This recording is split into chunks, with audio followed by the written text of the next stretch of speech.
E aí galera, dando continuidade aqui ao conteúdo de álgebra linear. Nessa aula a gente vai ver mudança de base, conhecer alguns espaços notáveis, linha, coluna e nulo. Entrar em contato com esses conceitos de posto, nulidade e ver alguns espaços matriciais fundamentais. E vamos ver também algumas transformações de Rn para Rm, que são também operações ditas notáveis que podem ser feitas manipulando os vetores. Então, primeiro, mudança de base é interessante quando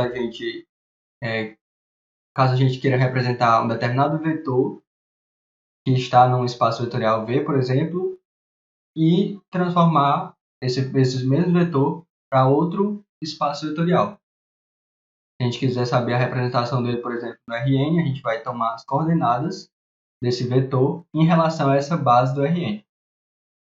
Então, como exemplo aqui, a gente tem a base B, formada pelos vetores U1 e U2, e a base B' formada pelos vetores U1' e U2'. Aqui, a gente pode supor que o vetor U1' na base B, que é essa representação, ele é dado pelas coordenadas A e B, é um vetor coluna, e o U2' na base B é dado pelas coordenadas C e D.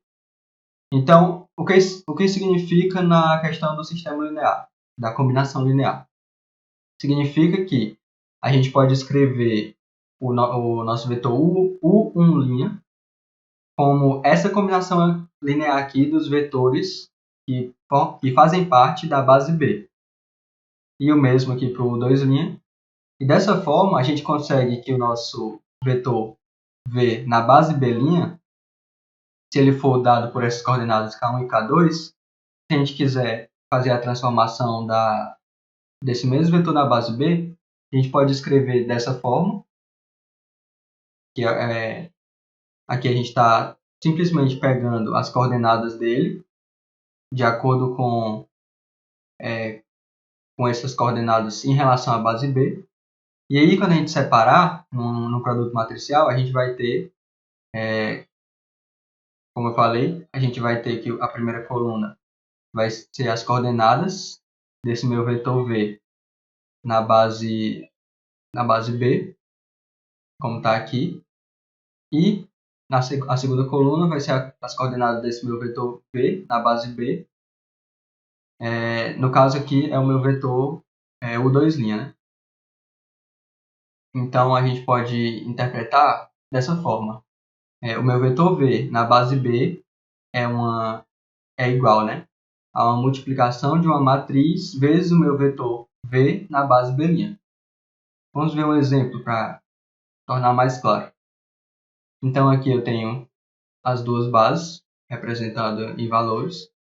E aí, se eu quiser saber, por exemplo, a matriz de transformação da base B para a base B', o que eu tenho que fazer? Eu tenho que representar os vetores da minha base B com uma combinação linear dos vetores da minha base B'. E é dado justamente por essas equações aqui. Dessa primeira equação a gente consegue encontrar A e B, e dessa segunda equação a gente consegue encontrar C e D.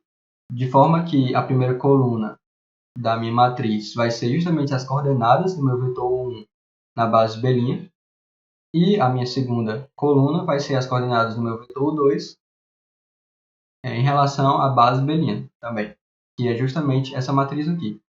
Bom, agora é análogo, né? Se eu quiser representar minha base B' e para a minha base B, para essa base B, eu vou representar os vetores da minha base B' como combinação linear em relação aos vetores da base B.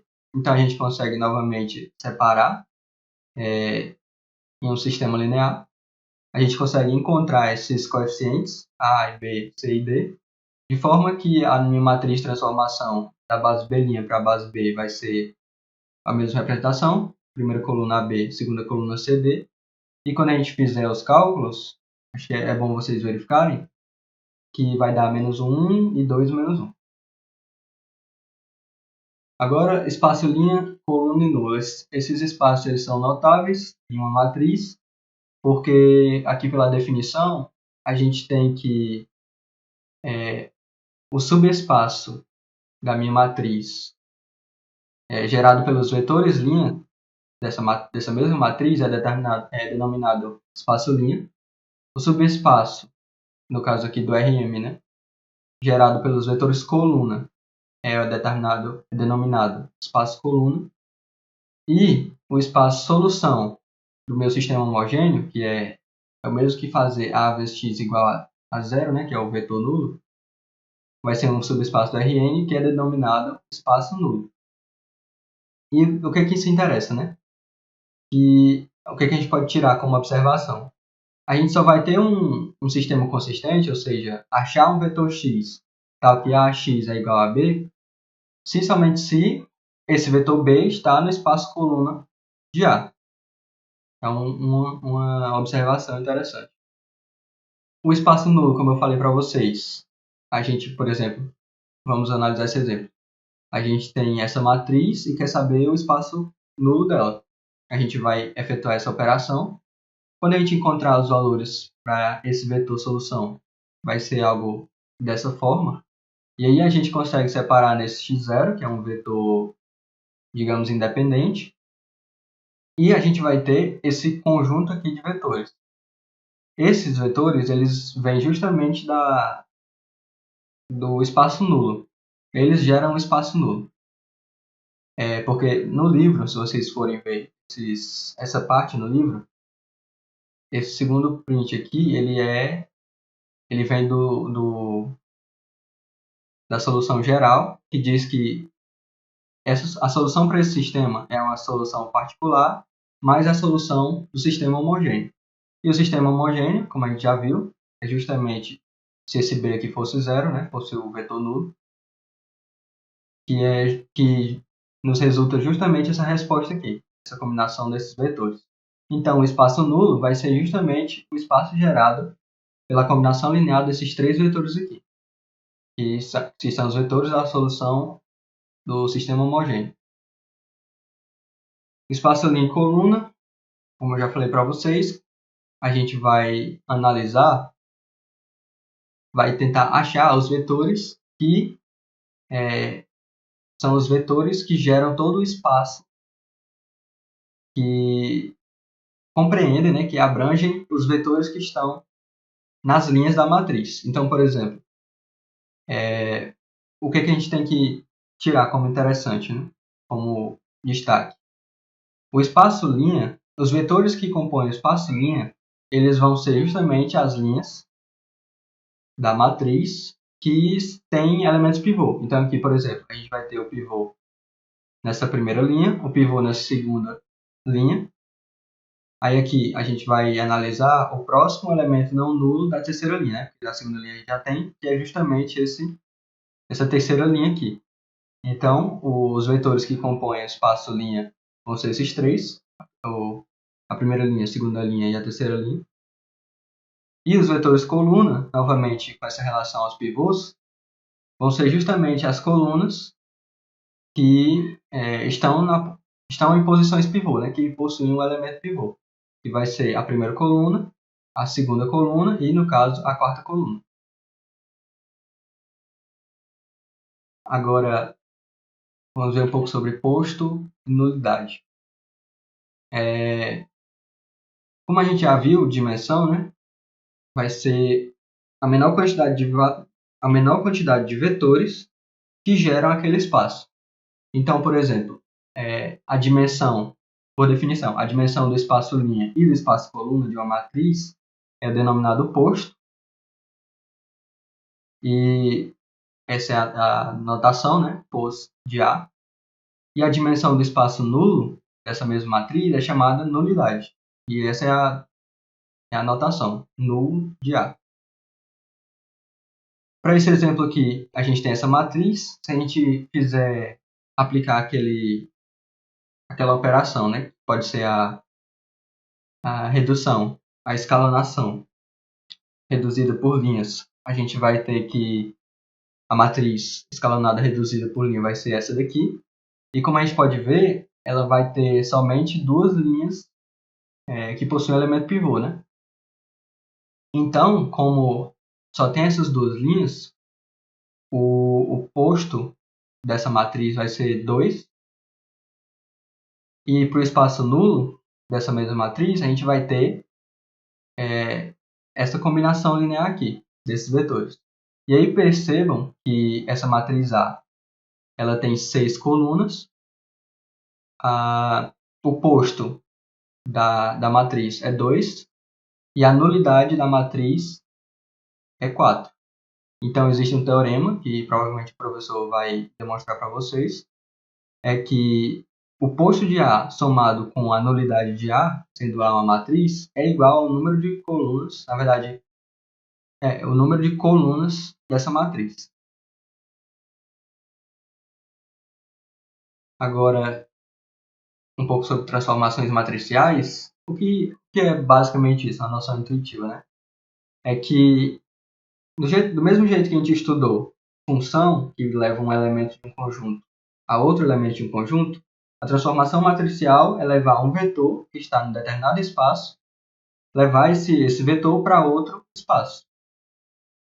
Então, aqui, como definição, é justamente isso. Existe uma transformação ou aplicação de um elemento que está nesse espaço vetorial V, que leva, né? Esse F leva um elemento que está nesse espaço vetorial V para esse espaço vetorial W. E se V for igual a W, a gente diz que essa transformação ou aplicação a gente pode chamar de operador. Então, algumas notações que vocês podem ver é uma multiplicação de matriz normal, W igual a A vezes X. Também tem essa aqui, que o T de transformação e esse A aqui quer dizer que a transformação é dada por essa matriz A. Aqui também é uma notação que nos indica que o vetor x é representado em W por essa transformação linear. E se a gente não quiser expressar a matriz A, a gente diz somente que a transformação é dada por esse T aqui aplicado a esse elemento ou a esse objeto x, né? Ou dessa forma aqui também. Aqui algumas propriedades que basicamente as transformações lineares levam o vetor nulo nele mesmo. E aí a homogeneidade quer dizer que a gente pode aplicar uma transformação em o vetor k vezes v, é a mesma coisa, em que k é escalar, é a mesma coisa que a gente multiplicar a transformação desse vetor por k. A transformação aplicada a uma soma de vetores é a soma das transformações aplicadas a cada vetor. E com a subtração é a mesma coisa. E aí, algumas transformações notáveis que sim, valem o destaque, existem mais, mas essas valem o destaque. Por exemplo, aqui a gente vê que essas transformações elas podem fazer uma reflexão no R2, por exemplo. Então, reflexão em relação ao eixo Y, reflexão em relação ao eixo X e reflexão em relação a essa reta Y igual a X. Mas, basicamente, essas tabelas vocês podem encontrar no livro, né? Basicamente, o que a gente pode tirar disso aqui? A gente vai ver algumas transformações. Que existem essas operações. E essa aqui é a representação da transformação. A gente vai levar esse vetor que tem coordenadas x e y no menos x e y. Nesse caso aqui, vai só mudar, por exemplo, aqui é importante. Vai levar o vetor x e y no vetor... Aqui era para ser yx, se eu não me engano. Saiu errado no livro. Mas, enfim, o que a gente vai passar rápido por isso aqui, mas é simplesmente para a gente saber que existe esse tipo de operação. Então, reflexão em relação ao eixo y, x e a reta y igual a x. Reflexão em relação a um plano, x, y, x, e, y, z, que já é em relação ao R3. Percebam que a maioria das transformações vai envolver só zeros e uns, porque vai ocorrer simplesmente uma passagem de certo elemento para outra direção, né? Essa matriz também é bem importante, uma rotação no R2. Existe também a rotação no R3, mas é uma matriz maior. Basta a gente procurar no Google. Ou até no livro, se eu não me engano, ele diz somente que existe, mas não vai ser mostrado. Bom, então aqui a rotação, o que vale destacar? Que a gente vai sempre pegar um vetor x e rodar ele no sentido anti-horário, para θ positivo. E a matriz é dessa forma aqui. Perceba que o determinante dessa matriz ele é sempre 1. Também é interessante. Agora, contração e dilatação. Não penso assim uma aplicação direta disso, além de algumas transformações em imagens, por exemplo, até vídeos. Mas talvez esses conceitos... Pronto, seria computação gráfica, né? O termo certo. Seja bastante aplicado em computação gráfica. Aqui a gente vai ter contração e dilatação no R2 e contração e dilatação no R3. Perceba que só muda a operação quando a gente muda para determinados valores de K, né? Então, para K maior que 1 vai ocorrer dilatação, para K entre 0 e 1 vai ocorrer contração. Se esse K fosse negativo, o que poderia ocorrer, né? Talvez uma reflexão. Isso aí é coisa para se investigar. Aqui, compressão e expansão. Percebam que a gente pode fazer essas compressões e expansões em relação a determinada direção, determinado eixo. Então, aqui no R2, a gente vai ter compressão e expansão em relação ao eixo X e aqui em relação ao eixo Y. Cisalhamento não é uma transformação tão assim, conhecida, né? Mas basicamente é como se a gente pegasse um ponto do que está nessa figura, por exemplo, nesse quadrado, e aí, de acordo com a matriz, a gente vai transladar esse ponto. Então, aqui ocorre uma translação horizontal, de modo que ocorre esse cisalhamento. E também aqui a gente vai ter uma translação vertical, que também vai cisalhar a nossa figura, o nosso quadrado. Bom, acredito que é só. Mais na frente a gente vai ver algumas propriedades nos próximos vídeos. E a gente está se encaminhando para o final, que a gente vai finalizar com diagonalização, ver um pouco sobre autovalores e autovetores.